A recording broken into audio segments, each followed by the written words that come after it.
ಕರಾವಳಿಯ ಪ್ರಸಿದ್ಧ ಉಡುಪಿ ಕೊಡವೂರು ಶ್ರೀ ಶಂಕರ ನಾರಾಯಣ ದೇವಸ್ಥಾನದಲ್ಲಿ ಸಂಭ್ರಮದ ವಾರ್ಷಿಕ ರಥೋತ್ಸವ ನಡೆಯಿತು. ಈ ಪ್ರಯುಕ್ತ ರಥರೂಢ ಶಂಕರ ನಾರಾಯಣ ದೇವರಿಗೆ ಆರತಿಯನ್ನ ಬೆಳಗಿ ಉತ್ಸವಕ್ಕೆ ಚಾಲನೆ ನೀಡಿದ್ದಾರೆ.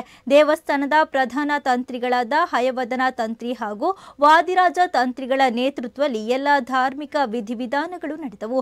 ರಾತ್ರಿ ಆಕರ್ಷಕ ವೇಷಗಳು, ಕೀಲುಕುದುರೆ ಹಾಗೂ ವಿವಿಧ ಜನಪದ ಕಲಾ ತಂಡಗಳು ಹಾಗೂ ವಿವಿಧ ಬಗೆಯ ವಾದ್ಯ ಮೇಳಗಳೊಂದಿಗೆ ರಥೋತ್ಸವ ಕಾರ್ಯಕ್ರಮವು ಅತ್ಯಂತ ವೈಭವದಿಂದ ನಡೆಯಿತು.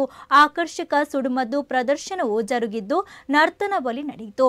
ರಕ್ತೇಶ್ವರಿ ಹಾಗೂ ನಂದಿಕೇಶ್ವರ ದೇವರ ದರ್ಶನ ಸೇವೆ ನಡೆದ ಬಳಿಕ ವಿವಿಧ ವಾದ್ಯ ಸುತ್ತುಗಳೊಂದಿಗೆ ಬಲಿ ಉತ್ಸವವು ಅತ್ಯಂತ ವೈಭವದಿಂದ ನಡೆಯಿತು.